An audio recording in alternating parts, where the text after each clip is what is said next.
De la deuxième lettre de saint Paul apôtre aux Corinthiens. Béni soit Dieu, le Père de notre Seigneur Jésus-Christ, le Père plein de tendresse, le Dieu de qui vient tout réconfort.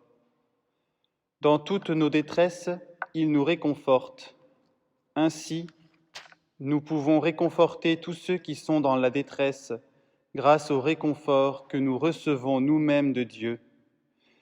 De même que nous avons largement part aux souffrances du Christ, de même, par le Christ, nous sommes largement réconfortés.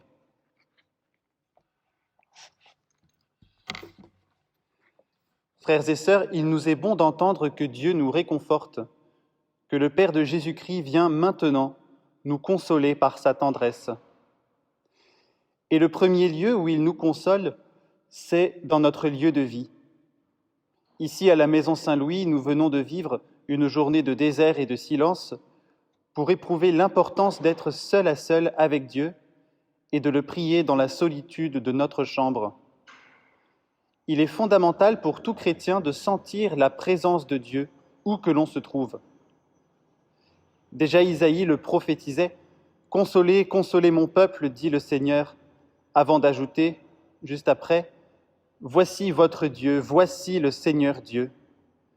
C'est le premier acte de consolation du Seigneur, être avec nous dans nos joies et dans nos peines.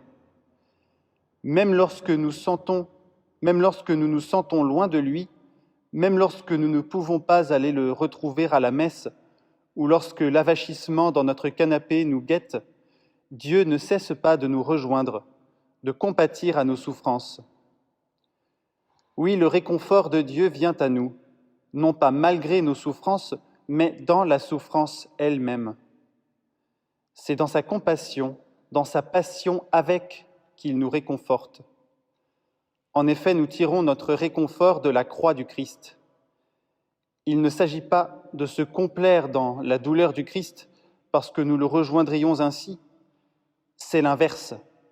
C'est le Christ qui est d'abord venu pleurer avec nous, souffrir avec nous et surtout mourir et ressusciter pour nous.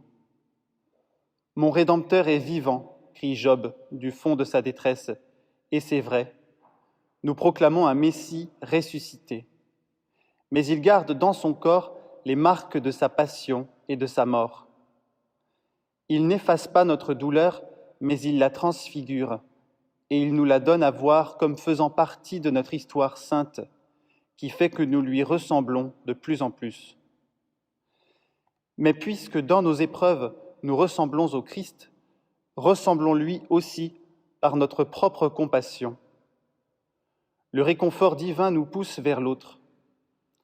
N'attendons pas d'être bien, d'être en paix pour apporter un peu de consolation à ceux qui nous sont envoyés. Relisons le récit de la multiplication des pains dans l'Évangile selon saint Matthieu. Ce récit arrive juste après que Jésus a appris la mort de son cousin Jean-Baptiste. Cherchant un lieu désert où prier, il voit venant à lui une foule et il est saisi de compassion. Il commence à les enseigner, à guérir les malades, puis à les nourrir miraculeusement. C'est un exemple exigeant, mais le Christ nous donne la grâce d'exercer un peu de sa compassion et d'être nous aussi des petits signes du réconfort que Dieu offre à ses créatures.